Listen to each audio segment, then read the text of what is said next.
여러분, 성경에 의하면 우리 모두도 하나님의 자녀이긴 하지만 입양된 자녀다. 원래는 자녀가 아니었는데 하나님의 원수고 심판의 대상이었는데 입양되었다, 이런 표현을 사용을 해요. 이런 이야기를 성경이 하는 셈입니다. 원래는 하나님께서 우리의 아버지가 아니시고 지금은 우리의 아버지라고 해도 이걸 기억할 필요가 있어요. 원래는 예수 그리스도의 아버지셨다. 우리 아버지이기 전에 예수 그리스도의 아버지이셨다. 지금 사도 베드로가 3절 초두에서 하나님을 찬송하고 있는데요, 그 찬송을 하면서 이런 수식어구를, 일종의 수식어구를 이렇게 표현하고 있습니다. 우리 주 예수 그리스도의 아버지 하나님을 찬송하리로다. 우리 주 예수 그리스도의 아버지 하나님, 예수 그리스도의 아버지 되시는 하나님을 찬송하리로다. 하나님을 찬송하는 것으로 본격적인 이제 편지 내용을 시작을 하고 있습니다. 여러분, 다시 한번 우리가 기억하기를 바라는 것은 이 편지를 받아서 읽어야 할 수신자들의 상황입니다. 그 사람들의 배경입니다.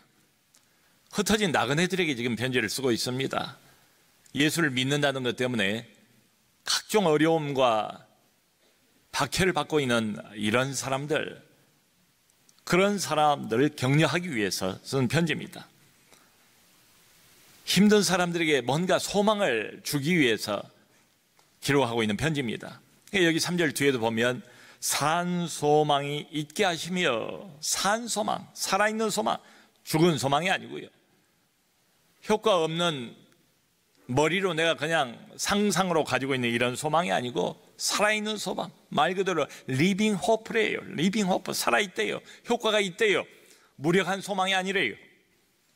그 산 소망 있게 하시며 소망을 줄 목적으로 기록을 하고 있습니다. 여러분, 생각해 보면 이 소망이란 단어야말로 어둠의 시대를 살아가는 우리 모든 나그네 같은 신자들에게 얼마나 절박한 단어입니까? 이 시대를 살아가는 모든 사람 한 사람에게 얼마나 간절한 단어입니까? 그런데 이 소망을 어떻게 시작하는가? 이 소망이 어디서 흘러나왔는가? 내가 아무리 혼자 무슨 소망, 무슨 희망 가져도 소용도 없는 이런 헛된 소망을 가지고 있는 경우도 많잖아요. 근데 이건 산 소망이거든요. 진짜 소망이에요. 실제적인 소망이에요. 효과 있는 소망이에요. 이게 어디서부터 시작됐는가? 베드로는 이렇게 말합니다. 우리 주 예수 그리스도의 아버지 하나님을 찬송하리로다. 그의 많으신 긍휼대로, 그의 많으신 긍휼대로, 하나님의 많으신 긍휼, 이게 소망의 원천이래요. 소망의 출발점은 어디인가? 하나님의 풍성한 긍휼, 하나님의 자비, 이게 적은 긍휼 말고요, 줄까 말까 하는 이런 긍휼이 아니고 풍성한 긍휼, 넘치는 하나님의 긍휼과 자비, 이게 우리의 산 소망, 이 시대를 나그네로 살아가고 있는 모든 하나님의 백성들의 소망의 원천이라고 밝히고 있습니다. 자, 여러분, 우리가 긍휼이라고 말할 때 그 의미는 뭐겠습니까? 누군가를 불쌍히 여긴다, 참 가엾다, 딱하다, 저 사람의 형편과 처지가 너무 안 됐다, 요즘 말로 참 짠해요. 그 사람을 이렇게 바라보고 있으면 짠하다고요. 그 긍휼, 자비, 동정심, 우리 하나님께서도 우리를 향한 많으신 긍휼을 가지고 있대요. 자, 여러분, 그런데요, 우리 인간이 어떤 사람에 대해서 느끼는 이 불쌍히 여기는 이 마음하고 하나님이 사람을 보면서 느끼는 이 긍휼, 불쌍히 여기는 마음 비슷한 것 같아요, 감정적으로는. 그런데 결정적으로 큰 차이 하나가 있어요. 하나님의 긍휼과 인간의 긍휼은 차이가 있다. 어떤 차이인가? 여러분, 우리가 어떤 사람에 대해서 불쌍히 여기는 마음이 있어요. 참 가엾지요. 그 사람의 형편과 처지를 보면. 그런데 종종 그런 생각 들지 않습니까? 아무것도 해줄 수는 없어요. 안타까울 뿐이에요. 불쌍할 뿐이에요. 가엾고 짠한 마음으로 그냥 마음이 아파요. 그런데 어떻게 실제로 도와주지는 못해요. 여러분, 그 성경에 보면 나인성의 한 과부가 외아들이 죽었어요. 그런데 예수님께서 그 과부를 불쌍히 여기사 그 다음에는 곧바로 죽은 아들을 살려내지 않습니까? 한 문둥병자가 주님 앞에 나왔습니다. 주님이 보세요, 불쌍히 여기사 그에게 손을 대면서 고쳐주시지 않습니까? 금방 회복이 되지 않습니까? 여러분, 예수님께서 다니실 때 많은 무리가 남녀노소 예수님을 쫓아다니지 않습니까? 그 은혜로운 하나님의 말씀을 듣기 위해서 사흘 동안이나 쫓아다녔대요. 근데 먹을 게 다 떨어졌어요. 그럼에도 불구하고 떠나지 않고 자기를 사흘이나 따르고 있는 이 무리를 보면서 이 무리가 마치 목자 없는 양 같음을 보시고 불쌍히 여기사, 불쌍히 여기사. 그 다음에 그 유명한 오병이어 기적, 떡 5개와 물고기 2마리로 수천 명을 먹이고 몇 바구리를 남기는 기적이 일어나지 않습니까? 여러분, 어떤 그 아버지가 자기 아이를 데리고 왔는데요, 귀신이 그 아이의 이 귀와 입을 막아버렸어요. 들리지도 않고 말을 하지도 못해요. 귀신의 장난이. 예수님께서 그 아이를 보시고 불쌍히 여기사, 귀신아 내가 내게 명하노니 그 아이에게서 나오고 다시는 들어가지 말라, 이렇게 명령을 하시고 이 아이가 대번에 그 자리에서 현장에서 고침을 받지 않습니까? 그러니까 한마디로 하나님의 불쌍히 여기심, 하나님의 긍휼은 그저 마음뿐이 아니다. 감정의 문제가 아니다. 액션의 문제다. 구원과 곧바로 연결된다. 그러니까 우리 하나님이 어떤 사람을 보고 불쌍히 여기시면 문제 끝. 이게 바로 성경이 말하는 하나님의 불쌍히 여기심입니다. 긍휼이 많다고 그랬어요. 많으신 긍휼대로. 그게 바로 우리의 산소망의 원천이다. 원천이다. 이런 이야기입니다. 자, 여러분, 하나님께서 우리 인생들을 불쌍히 여기셨습니다. 우리 인생들을 불쌍히 여기셔서 인생이 해결할 수 없는 가장 큰 문제를 우리 하나님이 해결해 주셨는데요, 그게 바로 뭔가 하면 죄 문제입니다. 종종 그런 기도를 우리가 공기도 때 듣지 않습니까? 죄로 인해서 죽을 수밖에 없는 인생을. 맞습니다. 그게 우리 인생의 형편이에요. 우리의 실존이에요. 우리가 당면하고 있는 영적인 상황이에요. 이건 남녀노소, 동서고금, 가진 자, 안 가진 자, 배운 자, 못 배운 자 할 것 없이 모든 인생들이 기본적으로 가지고 있는 해결할 수 없는 영적인 형편은 뭔가 하면 바로 이것입니다. 죄로 인해 죽을 수밖에 없는 인생이에요. 여러분, 사도행전을 우리가 보았습니다. 사도들이 산지사방으로 돌아다니면서 그리스도의 복음을 전했습니다. 새 시대가 도래했던 것을 전했습니다. 은혜의 시대가 본격적으로 열렸다는 것을 선포하지 않습니까? 그때 어김없이 나오는 게 뭔가 하면 그리스도의 부활이에요. 그 부활은 사도들에게 적어도 이론이 아닙니다. 희망상이 아니에요. 하나의 가정이 아니에요. 많은 사람들은 지금도 그 무슨 21세기 개명천지의 이상한 소리냐, 이 과학 문명하고는 전혀 맞지도 않은 엉뚱한 소리냐, 성경에 나왔다 할지라도 그것은 일종의 신화다, 이 교회가 꾸며낸 이야기에 불과한 것이지, 이렇게 치부해버리고 말지 않습니까? 그런데 적어도 사도들은 산지사방에 다니면서 목숨을 걸고 복음을 전할 때에 항상 중요하게 강조했던 게 그리스도의 부활입니다. 부활이에요. 여러분, 우리가 예수 그리스도의 부활로 말미암아 거듭났다고 말할 때 베드로의 그 의도는 그 부활이 이론이 아니다. 소위 말하는 부활이라는 교리를 지금 말하는 게 아니에요. 부활은 교리 맞아요. 매우 중요한 교리 맞아요. 우리 복음의 아주 핵심적인 교리가 부활 맞아요. 그럼에도 불구하고 이것을 이론 쪽에 강조해서 말하고 있는 게 아니라 부활이 사실이라는 걸 지금 강조하는 거예요. 부활은 이론이 아니라는 거예요. 이것은 어떤 희망사항도 아니고 어떤 가정도 아니라는 거예요. 이건 사실이래요. 사건이래요. 엄연한 팩트래요. 그러니까 바꿀 수 없대요. 그 소리입니다. 부활은 이미 일어난 일입니다. 바꿀 수 있는 일이 아니래요. 취소될 수가 없답니다. 여러분, 아까 2부 예배 때에 이 자리에서 오늘 세례식을 했습니다. 15분의 귀한 하나님의 백성들이 공적으로 자신들의 믿음을 고백하고 교회 앞에서 세례를 받았어요. 여러분, 세례가 무슨 의미일까요? 이 중에도 세례 받은 분들이 많이 있지 않습니까? 성경이 설명하고 있지 않습니까? 세례는 예수 그리스도와 내가 연합되었다. 연합을 상징하는 의식이에요. 그리스도와 내가 더 이상 둘이 아니래요. 그러니까 우리는 우리 인생을 두 사람이 살아가는 거예요. 그리스도가 살아가고 내가 살아가고, 나 혼자가 아니고 그리스도 혼자도 아니고 나도 있고 그리스도도 있고, 근데 그 둘이 연합이 됐대요. 이게 성경이 말하는 세례의 의미입니다. 여러분, 그리스도가 죽었을 때 그래서 우리도 그 안에서 죽었어요. 그리스도가 부활했을 때, 다시 살아나셨을 때 그리스도 안에서 우리도 다시 부활했대요. 이건 느낌의 문제가 아니에요. 믿음의 문제입니다. 하나님의 선포입니다. 그러니까 너희도 그렇게 여길지어다, 여길지어다, 여길지어다. 복음의 핵심이 뭡니까? 그리스도가 우리를 위해서 죽었다, 그리스도가 다시 살아나셨다, 이 두 가지 아닙니까? 그런데 우리의 경험과 관련해서 아주 중요한, 빼뜨려서는 안 되는 복음의 핵심이 하나가 더 있어요. 그 그리스도와 우리가 연합되었다. 연합되었다. 그리스도가 죽을 때 하나님이 나를 그 안에 집어넣으셔서 함께 죽었다. 그리스도가 무덤 문을 깨트리시고 살아나셨을 때 하나님이 나를 그 안에 집어넣으셔서 함께 살아났다. 함께 살아났다. 함께 부활했다.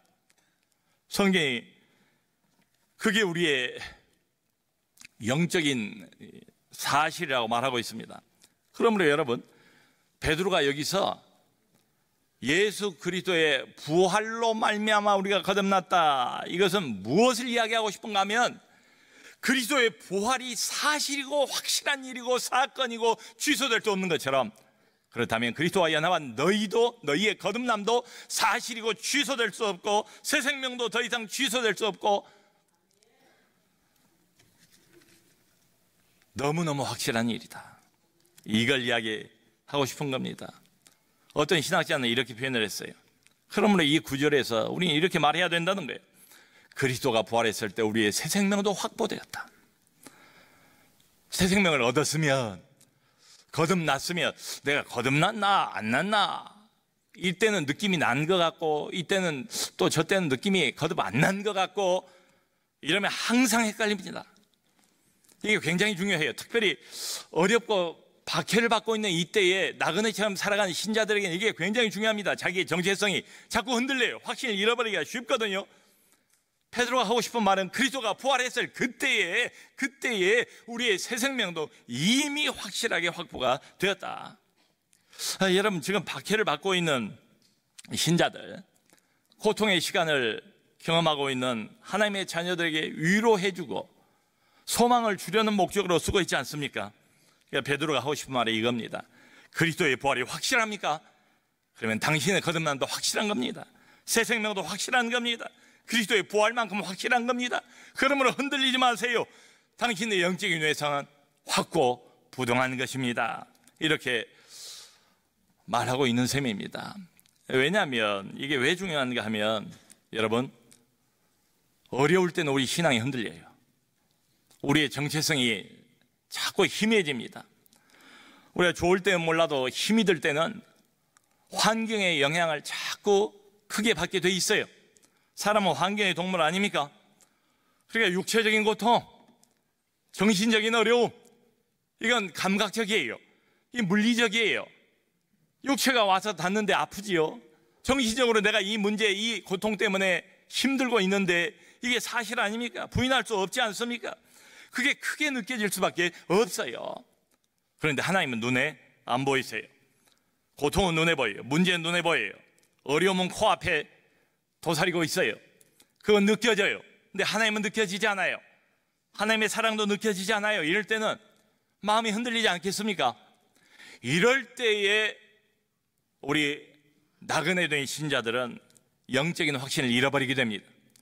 정체성을 잃어버리게 됩니다.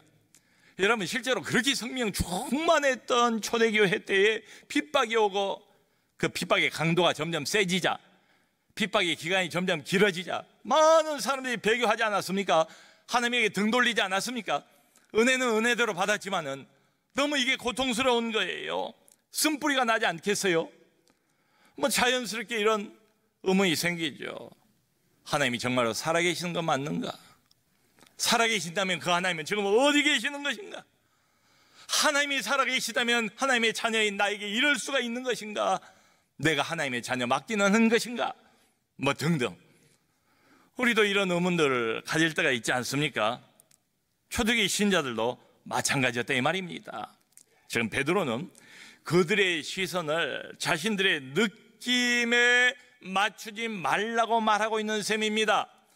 흩어진 나그네들이여, 현재 믿음 때문에, 신앙 때문에, 예수 그리스도를 믿는다는 그 사실 때문에 박해와 핍박과 어려움을 겪고 있는 하나님의 백성들이여, 여러분들의 느낌에 초점을 맞추지 마세요. 그러면 항상 흔들립니다. 보이는 것에 초점을 맞추지 마세요. 그러면 당장에 실족합니다. 그것보다 그리스도의 부활에 초점을 맞추세요. 그리스도의 부활에 초점을 맞추세요. 느낌은 왔다 갔다 합니다. 하루에도 12번씩 변해요. 근데 그리스도를 하나님께서 실제로 죽은 자 가운데서 부활시키셨다면 부활하신 그리스도와 딱 하나로 연합해버린 당신들도 이미 부활했고 새 생명을 얻었고 이미 거듭난 생명으로 하나님의 백성으로 천지가 개벽하고 하늘이 무너진다 할지라도 여러분들의 영적인 위치는 확고한 것입니다. 여전히 하나님의 자녀인 것이 사실입니다. 한마디로 느낌 중심으로 어려울 때 살지 말라, 부활 중심으로 살라, 이런 조언입니다. 여러분, 우리가 은혜를 받을 때는 하나님께 감사하죠. 좋은 일이 있을 때, 참 평탄한 환경을 하나님이 주실 때 이때는 하나님을 찬양합니다. 그럴 때 누가 감사하지 못하겠어요? 근데 문제는 언젠가 하면 어려움이 다가올 때에, 고통이 있을 때에 갑자기 모든 것이 돌변해요. 영적인 내가 알고 있던 모든 것들이 의심되기 시작합니다. 그때부터는 아니다, 중요한 건 부활이다, 고통은 항상 있기 마련이다, 우리의 고향은 여기가 아니다, 이 세상에서 우리가 당하는 어려움, 문제, 고통, 핍박, 이게 이상한 일이 아니다, 있기 마련이다, 중요한 건 부활이다. 부활이 확실한가? 그러면 당신의 거듭남도 확실하고, 아무리 지금 어려워도 거듭남으로 인하여 갖게 된 산소망도 확실한 것이다. 소망은 우리 느낌에 있지 않다, 우리의 환경에 있지 않다. 무슨 환경이 내게 주어졌는가, 내가 지금 무슨 환경을 누리고 있는가, 이게 소망이 아니고 소망은 부활에 있다, 이런 이야기입니다. 여러분, 이 거듭난 모든 나그네들, 하나님의 백성들에게 큰 선물이 있대요. 이 위로하기 위해서 이 선물 이야기를 하는 거예요. 그게 뭔가 하면 여기 4절에 하늘나라의 유업이랍니다. 하늘나라의 유업, 하늘나라의 기업. 우리는 이 땅에서 뭐 큰 기업을 물려받은 뭐 재벌 2세, 기업의 두 번째 총수 보지 않습니까? 참 뭐 그 사람 같이는 안 되겠지만은 부러워하는 사람들도 많지 않겠어요? 근데 우리는 이 땅이 아니고 하늘나라의 큰 유업, 하나님이 물려주실 유업이 선물로 기다리고 있대요. 이 영적인 선물입니다. 그 특징에 대해서도 하늘나라 유업의 특징이 뭔가 하면 여기 나와 있어요. 썩지 않고 더럽지 않고 쇠하지 않는데요. 이건 영원 무궁한 거라고 말하고 있는 셈이에요. 자, 여러분, 근데 문제가 있어요. 이 하늘나라 유업 좋아요. 썩지도 않고 이건 뭐 더럽지 않아요. 순수하고 깨끗하고 거룩한 거예요. 이건 뭐 희미해지거나 세월이 흘러간다고 해서 뭐 사라지는 이런 것도 아니에요. 영원 무궁한 거예요. 이거 우리 거예요. 근데 문제가 한 가지 있어요. 뭔가 하면 이 땅에서 누릴 수 있는 것은 아니다. 여기 4절에 그렇게 말해요. 너희를 위하여 하늘에 간직하신 것이라, 말세에 나타날 것이라. 너희를 위하여 이 땅이 아니고 하늘에 간직된 것이라. 미래에 주어질 축복이래요. 아직 오지 않았대요.